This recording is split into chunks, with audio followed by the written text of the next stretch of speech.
ಶಿವು, ನಿನ್ನೇನೋ ಕೇಳಬೇಕು ಅಂತಿದ್ದೀನಿ ಕಣೋ. ಜೀವನೇ ಕೇಳಪ್ಪ, ಸುಮ್ಮನೆ ಹೋಗೋದ್ರ ಬದಲು ಕೊಟ್ಟು ಹೋಗ್ತೀನಿ. ಹಾಕ್ಬಿಡ್ತೀನಿ ನೋಡು. ಅದನ್ನಲ್ವೋ ನಾನೇನೋ ಬೇರೆ ಕೇಳಬೇಕು ಅಂತಿದ್ದೀನಿ. ಕೇಳಬೇಕು ಅಂತ ಪ್ರಶ್ನೆ ಮಾಡ್ತಾ ಇದೆಯಲ್ಲಪ್ಪ. ಅಪ್ಪ, ನಿನ್ನ ಅಂಗ ಇಟ್ಕೊಂಡು ಬೆಳೆದ ಶಿವಪ್ರಸಾದ ಇವತ್ತು ಇಷ್ಟು ಹತ್ರ ಬೆಳೆದಿದ್ದಾನೆ. ಅದಕ್ಕೆ ನೀನೇ ಅಲ್ವೇನಪ್ಪ ಕಾರಣ. ನಾನು ಚಿಕ್ಕ ವಯಸ್ಸಲ್ಲಿ ನನ್ನ ಸ್ಕೂಲ್ ವಿಷಯ, ಗೋಲಿ ಆಡ್ತಾ ಇದ್ದ ವಿಷಯ, ಟೈರ್ ವಿಷಯ, ಇನ್ನೂ ಎಷ್ಟೊಂದು ಕೆಲಸಕ್ಕೆ ಬಾರದ ವಿಷಯ ಎಲ್ಲ ನಿನ್ನ ಹತ್ರ ಬಂದು ಹೇಳ್ತಾ ಇದ್ದೆ. ಅದನ್ನೆಲ್ಲ ನೀನು ತಾಳ್ಮೆಯಿಂದ ಕೇಳಿಸ್ಕೊಳ್ತಾ ಇದ್ದೆ. ಎಷ್ಟು ಎಕ್ಸೈಟ್ಮೆಂಟಲ್ಲಿ ಕೇಳಿಸ್ಕೊಳ್ತಾ ಇದ್ದೆ ಗೊತ್ತಾ?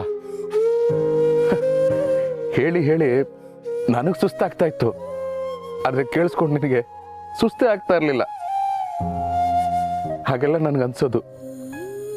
ನನ್ನ ಫ್ರೆಂಡ್ಸಲ್ಲಿ ಕೆಲವ್ರಿಗೆ ಅಪ್ಪ ಅಮ್ಮ ಹೇಳ್ಕೊಳಕ್ಕೆ ಮಾತ್ರ ಇದ್ದಾರೆ, ಆದರೆ ನನಗೆ ಹೇಳ್ಕೊಡೋಕ್ಕೆ, ಕೇಳಿಸ್ಕೊಡೋದಕ್ಕೆ ಎಲ್ಲದಕ್ಕೂ ನನ್ನ ಅಪ್ಪ ಇದ್ದಾರೆ ಅಂತ.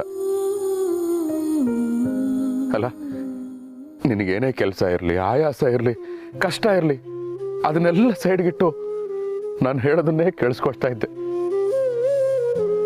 ಆಗೆಲ್ಲ ನನಗನ್ಸೋದು, ನಾನು ಎಷ್ಟು ಅದೃಷ್ಟ ಮಾಡಿದ್ದೀನಿ, ನಮ್ಮಪ್ಪ ರಿಯಲಿ ಗ್ರೇಟ್ ಅಂತ. ಇದರಲ್ಲಿ ಗ್ರೇಟ್ ಏನು ಬಂತಪ್ಪ?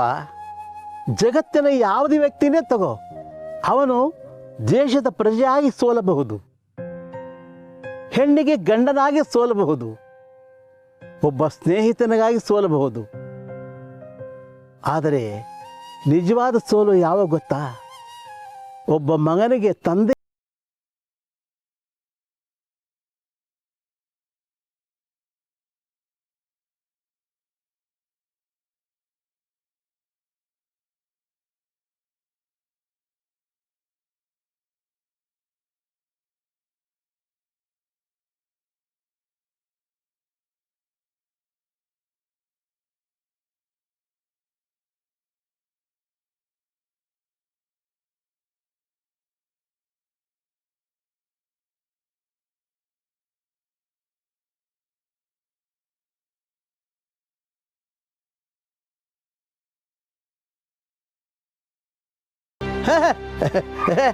ಅದಕ್ಕೆ ಹೆದರ್ಕೋಬೇಡ. ನಾನು ನಿಮ್ಮಪ್ಪ.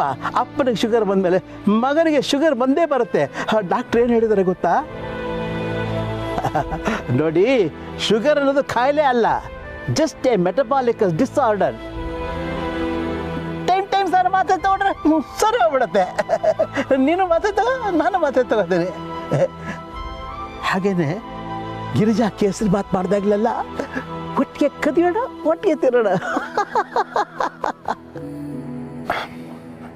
ನನ್ ಅದಲ್ಲಪ್ಪ ವಿಷಯ. ನನಗೆ ಶುಗರ್ ಬಂದಿಲ್ಲ, ಹೋಗ್ಲಿ ಬಿಡು. ನೀನೇನೋ ಕೇಳಬೇಕು ಅಂದ್ಕೊಂಡಿದ್ದಲ್ಲ, ಅದನ್ನು ಕೇಳು. ಅಯ್ಯೋ, ಅದೇ ಶುಗರ್ ವಿಚಾರವಾಗಿ ಕಡೆಯ. ಆಯ್ತು, ನೀನು ಅದೇನು ಹೇಳ್ತೀನಿ ಅಂತಿದ್ಯಾ, ಹೇಳು. ಅದು ಅದು ಅಪ್ಪ, ನಾನೇನೋ ಒಂದು ಕೇಳ್ತೀನಿ, ಸೀರಿಯಸ್ ಆಗಿ ಏನು ತಗೋಬೇಡ, ನಿಧಾನವಾಗಿ ಉತ್ತರ ಕೊಡು, ಪರವಾಗಿಲ್ಲ. ಈಗ ಈಗ ಶಿವು ಇಲ್ಲ ಅಂತ ಸುದ್ದಿ ಬಂದರೆ ಏನು ಮಾಡ್ತೀಯ? ಅಂದರೆ ಅಂದರೆ ಅಂದರೆ ಶಿವು ಇಲ್ಲ, ಶಿವು ಕಾಣ್ತಾ ಇಲ್ಲ, ಶಿವು ಹೋಗ್ಬಿಟ್ಟ, ಶಿವು ಸತ್ತೋದ ಅಂತ ಸುದ್ದಿ ಬಂದ್ರೆ?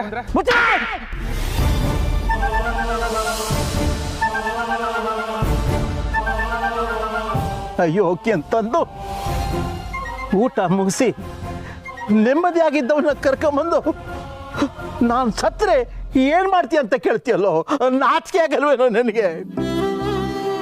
ಅಲ್ಲಪ್ಪ, ಏನು ತಪ್ಪು ಕೇಳಿದ್ರೆ ಇವಾಗ? ತಪ್ಪೇ ಕಣಪ್ಪ. ತಂದೆ ತಾಯಿ ಸತ್ತ ಮೇಲೆ ನಮ್ಮ ಮಕ್ಕಳ ಕೈಲೇ 3 ಹಿಡಿ ಮಣ್ಣು ಹಾಕೋಬೇಕು, ಅವ್ರ ಕೈಲೇ ನಮ್ಮ ಚಿತೆಗೆ ಬೆಂಕಿ ಇಡ್ಸ್ಕೋಬೇಕು ಅಂತ ಆಸೆ ಪಡ್ತಾರಪ್ಪ. ಹೇ ಎಷ್ಟು ವಯಸ್ಸು ನನಗೆ? ಅಪ್ಪನಿಗೆ ದೊಡ್ಡವನಾಗ್ಬಿಟ್ಟಿಯನೋ ನೀನು? ನನಗೆ ಕೊಳ್ಳಿ ಇಡೋಕ್ಕೆ ಮುಂಚೆ ನೀನು ಹೋಗ್ಬಿಡ್ತೀಯೋ? ಇನ್ನೊಂದು ಸರಿ ಈಗ ತಪ್ಪ ಮಾತಾಡಿದ್ರೆ ನಿನಗಿಂತ ಮೊದಲು ನಾನೇ ಹೋಗ್ಬಿಡ್ತೀನಿ ಕಡೆಯ. ಅಪ್ಪ,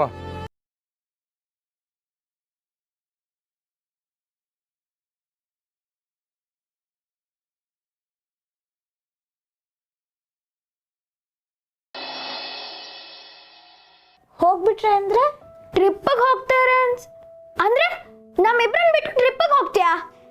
ಅಪ್ಪ, ನೀನೇನು ಸ್ಕಂದನ್ ಬಿಟ್ಟು ಟ್ರಿಪ್ಪಿಗೆ ಹೋದ್ರೆ ಅಷ್ಟೇ, ಅವ್ನು ರೋಡಲ್ಲೇ ಬೇದು ಒದ್ದಾಡ್ಬಿಡ್ತಾನೆ. ಆಮೇಲೆ ಅಕಸ್ಮಾತ್ ಅವ್ನು ಬೆನ್ ತಡ್ಸ್ಕೊಂಡ್ರೆ ಆ ಟ್ರೀಟ್ಮೆಂಟ್ಗೆ ನೀನೇ ಖರ್ಚು ಮಾಡಬೇಕು. ಹೋಗ್ಬಿಟ್ರೆ ಅಂದರೆ ಟ್ರಿಪ್ಪು ಪಿಕ್ನಿಕ್ಕು ಅಂತ ಅಲ್ಲ. ಇದಕ್ಕಿದ್ದಾಗೆ ನಿಮ್ಮಪ್ಪ ಕಾಣ್ತಿಲ್ಲ ಅನ್ಕೊಳ್ಳಿ, ಆಗ ಓ, ಕಣ್ಣ ಮುಚ್ಚಲ್ಲ ಆಟನಾ? ಅಪ್ಪ, ತಾತ ಹೇಳ್ತಿರ್ತಾರೆ ನಂದು ನಾಯಿ ಮೂಗಂತೆ, ನೀನ್ ಎಲ್ಲಿ ಬಚ್ಚಿಟ್ಕೊಂಡಿರ್ತೀಯೋ ಅಲ್ಲೇ ಸ್ಮೆಲ್ ಮಾಡ್ಕೊಂಡ್ ಬಂದ್ಬಿಡ್ತೀನಿ. ಅಯ್ಯೋ, ಬಿಡ್ತು ಅನ್ನಕ್ಕಂತ ಬಿಡ್ತು ಅನ್ನು, ಹಾಗೆಲ್ಲ ಮಾತಾಡ್ಬೇಡ. ಅಪ್ಪ, ನೀನ್ ಯಾಕೆ ಒಳ್ಳೆ ತಾತನ್ ತರ ಆಡ್ತಿದ್ಯಾ? ಏನಾಗಿದೆ ನಿನ್ಗೆ? ಅದೇನ್ ಕೇಳ್ಬೇಕೋ ಡೈರೆಕ್ಟ್ ಆಗಿ ಕೇಳು. ಡೈರೆಕ್ಟಾಗಿ ಕೇಳಬೇಕಾ?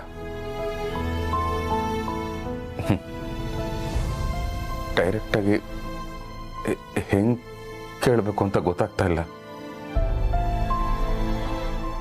ಅಲ್ಲ, ನೀವು ಇಂಡೈರೆಕ್ಟಾಗಿ ಹೇಳಿದ್ರು ನೀವು ಅರ್ಥ ಮಾಡ್ಕೊ.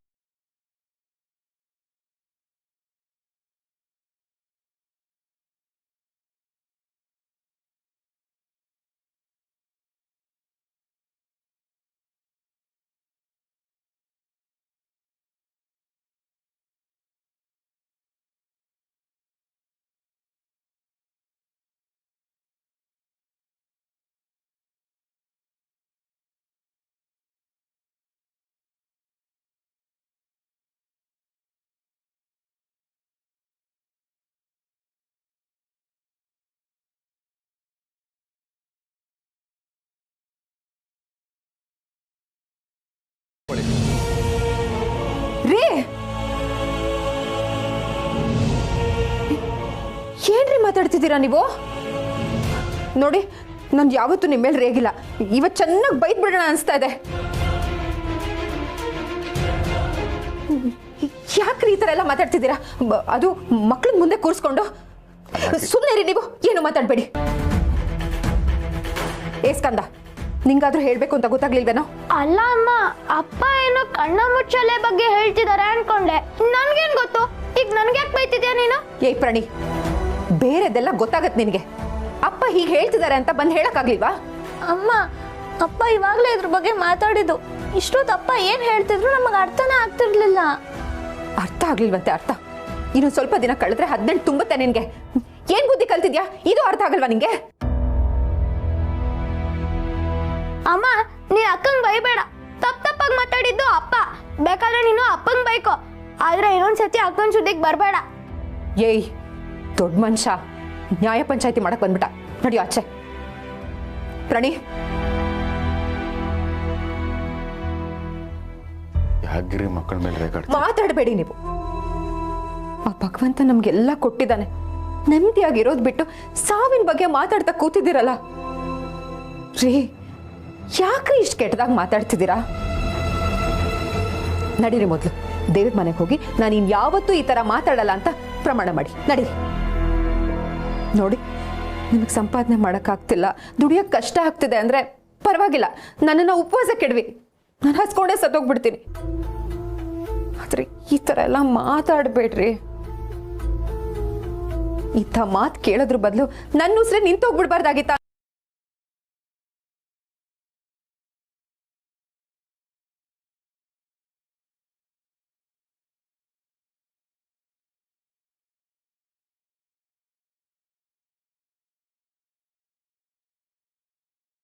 ಬಿಡ್ತಾರೋ ಎಷ್ಟು ನೋವು ಬಿಡ್ತಾರೋ ಗೊತ್ತಿಲ್ಲ. ಬನ್ನಿ ನೀವು, ಬನ್ನಿ, ಮಾತಾಡಬೇಡಿ ನೀವು, ಬನ್ನಿ. ಏನೋ ಸತ್ರೆ ಏನ್ ಅನ್ಸುತ್ತೆ ಅಂತಾರ? ಅಲ್ಲ ಶಿವಪ್ರೇ ಅಂತ ಹೇಳೋ ಬುದ್ಧಿ ದಯವಿಟ್ಟು ಸುಮ್ಮನೆ ರೀ ಪ್ಲೀಸ್. ನನ್ನ ಪ್ರಶ್ನೆಗೆ ಉತ್ತರ ಕೊಡಿ ಅಷ್ಟೇ. ಶಿವ ಸರ್, ಮೊದಲು ನೀವು ಬಿಡ್ತೋನಿ. ನೀವು ಯಾಕೆ ಹೀಗೆಲ್ಲ ಮಾತಾಡ್ತಾ ಇದ್ದೀರಾ? ಸರಿ, ನಿಮಗೆ ಪ್ರಾಬ್ಲಮ್ ಇದೆ ಒಪ್ಕೊಳ್ಳೋಣ, ಆದರೆ ನಿಮ್ಗೆ ಅಷ್ಟು ಒಳ್ಳೆ ಫ್ಯಾಮಿಲಿ, ಅಷ್ಟು ಪ್ರೀತಿಸೋ ಹೆಂಡತಿ ಅಂತ ಒಳ್ಳೆ ಮಕ್ಕಳಿದ್ದಾರೆ. ನೀವು ಯಾಕೆ ಸರ್ ಸಾವಿನ ಬಗ್ಗೆ ಮಾತಾಡಬೇಕು? ಮೊದಲೇ ಈ ಮಾತನ್ನ ವಾಪಸ್ ತಗೊಳ್ಳಿ. ಮಾರ್ಗಿ ಮೇಡಮ್, ಮಾತು ವಾಪಸ್ ತಗೋಬೋದು, ಆದರೆ ಸಾವು ವಾಪಸ್ ಹೋಗಲ್ಲ. ಶಿವು, ಈ ಸಾವು ಅನ್ನೋದೇನಿದೆ ಅದು ಯಾರೂ ನೋಡದೇ ಇರೋ ಅಂತಿಮ ಘಟ್ಟನಪ್ಪ. ಇದುವರೆಗೂ ಮನುಷ್ಯ ಚಂದ್ರನ ಇನ್ನೊಂದು ಮುಖಾನೇ ನೋಡಿಲ್ವಂತೆ, ಹಾಗೆ ಸಾವು ಕೂಡ ನೋಡದೇ ಇರೋ ವಿಷಯದ ಬಗ್ಗೆ ಹೆಚ್ಚು ತಲೆ ಕೆಡಿಸ್ಕೋಬಾರ್ದಪ್ಪ. ನಾಗರಾಜ್ ಸರ್, ದೇವ್ರೂ ನೋಡಿಲ್ಲ, ಹಾಗಂತ ದೇವ್ರ ಬಗ್ಗೆ ತಲೆ ಕೆಡಿಸ್ಕೊಳ್ದೇ ಇರ್ತೀವ? ಸೋಮವಾರದಿಂದ ಭಾನುವಾರದವರೆಗೂ ವೀಕೆಂಡು ಬಿಡ್ದಂಗೆ ದೇವ್ರ ಫೋಟೋನ ಸ್ಟೇಟಸ್ಗೆ ಹಾಕೋದು ಯಾರು? ನೀವೇ ತಾನೆ? ಲೇ ಬಾಸ್ಕೆ, ಸ್ಟೇಟಸ್ಗಳ ಬಗ್ಗೆ ಮಾತಾಡೋಂಥ ಯೋಗ್ಯತೆಗಳೇ ಇಲ್ಲಪ್ಪ ನಿನ್ಕ. ತಿಪ್ಪೆ ಮೇಲ್ಗಡೆ 8 ಆನೆಗಳು ಬಿದ್ದಿರುವ ಹಂಗೆ ಎತ್ಕೊಬಿಡೋ ಅಂತ ನೀನು ಮನಿ ಕಾಂಟ್ ಬೈ ಹ್ಯಾಪಿನೆಸ್ಗಳು ಅಂತ ಸ್ಟೇಟಸ್ಗಳು ಬೇರೆ ಹಾಕಂತಿಲ್ಲಪ್ಪನೆ. ಸುಮ್ಮನೆ ಕುತ್ಕೊಳಪ್ಪನೆ. ಓ, ನೀವೆಲ್ಲ ವಿಷಯನ ಎಲ್ಲೆಲ್ಲೋ ತೊಗೊಂಡು ಹೋಗ್ತಾ ಇದ್ದೀರಾ. ನಾನು ಕೇಳಿದ ಪ್ರಶ್ನೆಗೆ ಉತ್ತರ ಕೊಡಿ. ಒಂದು ವೇಳೆ ನಾನು ಸತ್ರೆ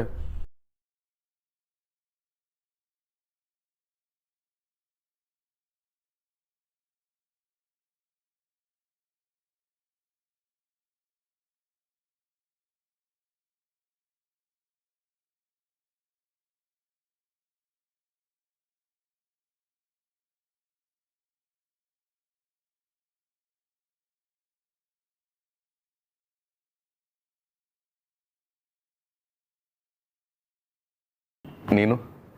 ನಾನು ಮಾರ್ಗಿ ಮೇಡಮ್ ಜೊತೆ ಕೂತ್ಕೊಂಡು ಅಳ್ತಾ ಇರ್ತೀನಿ. ಏನಂತಪ್ಪನೆ? ಅಯ್ಯೋ ಶಿವು, ನಮ್ಮನ್ನೆಲ್ಲ ಬಿಟ್ಟು ಹೋಗ್ಬಿಟ್ಟಿಯಲ್ಲ. ನಾನು ಬಕೆಟ್ ಹಿಡಿದು ಸತ್ತೆ, ಪ್ರಮೋಷನ್ನೇ ಸಿಗ್ಲಿಲ್ಲ.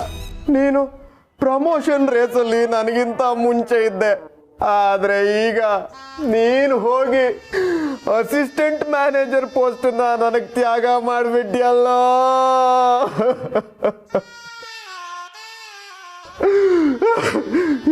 ಈ ಖುಷಿಗೆ ನಾನು ಅಳಲ್ಲ,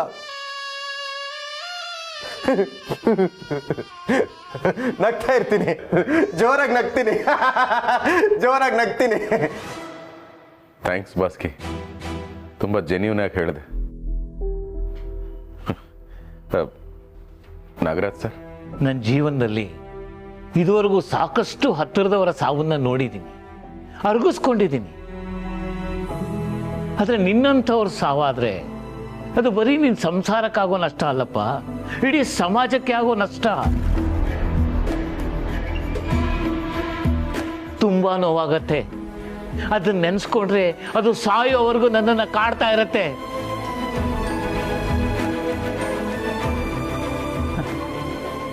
ಇಷ್ಟು ಮಾತ್ರ ಹೇಳಬಲ್ಲೆ ಶಿವು, ಇನ್ನೊಂದ್ಸರಿ ದಯವಿಟ್ಟು ನನ್ನ ಈ ಮಾತು ಕೇಳಬೇಡ ಶಿವು, ಕೇಳಬೇಡ. ಥ್ಯಾಂಕ್ಸ್ ನಾಗರಾಜ್ ಸರ್, ನನ್ನ ಮೇಲೆ ಇಷ್ಟೊಂದು ಪ್ರೀತಿ ಇಟ್ಕೊಂಡಿದ್ದೀರಲ್ಲ. ಬಾಬು, ನೀನೇನು ಹೇಳಲಿಲ್ಲ? ಶಿವಪ್ಪನೆ, ನಾನು ಏನಂತ ಅನ್ಕೊಂಡಿದ್ದೆ ಪೌ?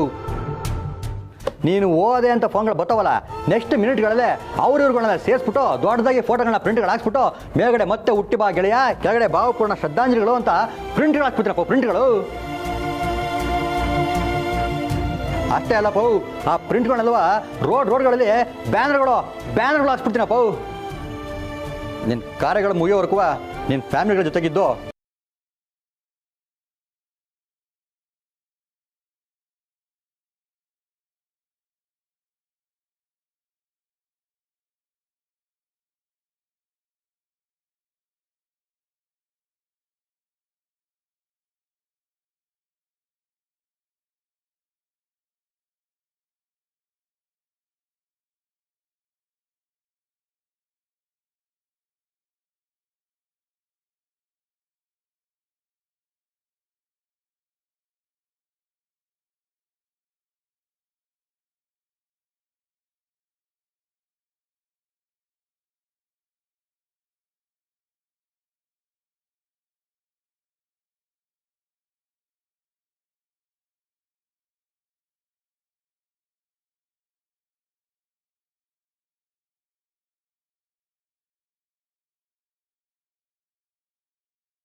ನಮ್ಮ ಮನೆಗೆ ಕೊರಿಯರ್ ಬಂದಿದ್ಯಾ?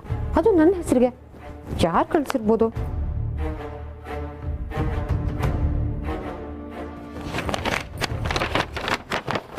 ಶಿವಪ್ರಸಾದ್ ಇನ್ನು 3 ದಿನಗಳಲ್ಲಿ ಸಾಯುತ್ತಾನೆ.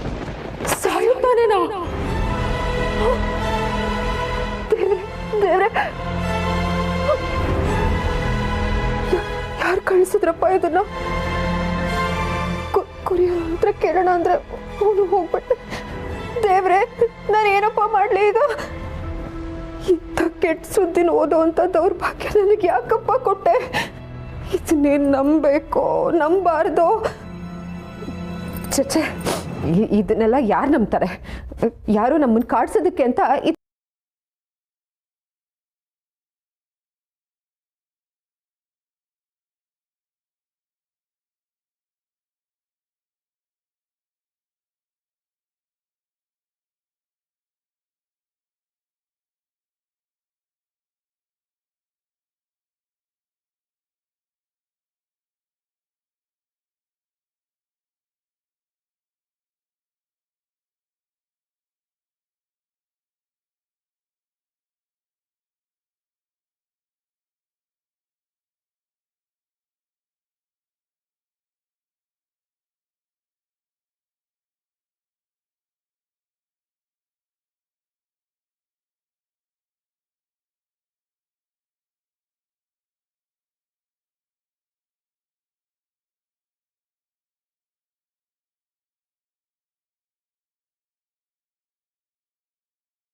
ತಂದೆ ನನಗೆ.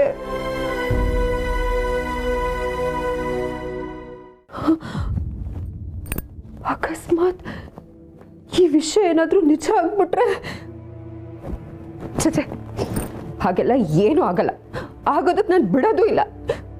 ನನ್ನ ಗಂಡ ಆರೋಗ್ಯವಾಗಿದ್ದಾರೆ, ಇರ್ತಾರೆ. ಅಷ್ಟು ಒಳ್ಳೆಯವರು. ಅವ್ರಿಗೆ ಏನಾಗುತ್ತೆ? ಎಂತೆಂಥ ಕಷ್ಟನೋ ದಾಟ್ಕೊಂಡು ಬಂದ್ಬಿಟ್ಟಿದ್ದಾರೆ ಇವರು. ಇವ್ರಿಗೇನಾಗತ್ತೆ? ಅಕಸ್ಮಾತ್ ಸಾಲ ಕೊಟ್ಟಿರೋರು ಯಾರಾದ್ರೂ ಇವ್ರನ್ನ ಕೊಲೆ? ಏನು ಯೋಚನೆ ಮಾಡ್ತಿದ್ದೀನಿ ನಾನು? ಹಾಗೆಲ್ಲ ಏನೂ ಆಗಲ್ಲ.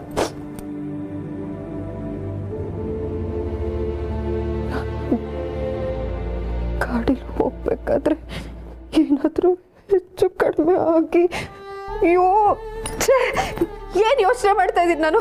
ಏನಾಗಿದೆ ನನಗೆ? ಹಾಗೆಲ್ಲ ಏನೂ ಆಗಲ್ಲ. ಗಿರ್ಜಾವ್ರೆ,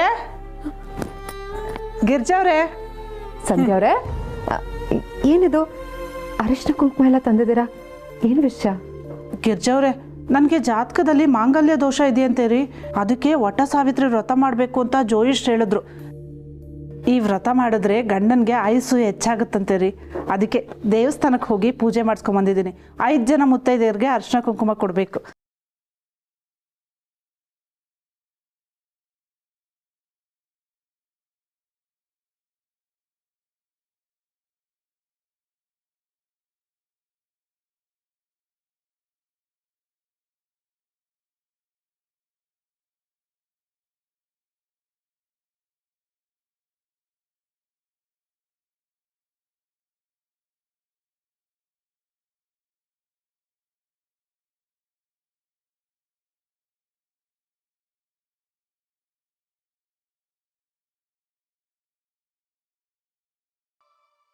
ಒಳ್ಳೆಯದಾಗಲಿ.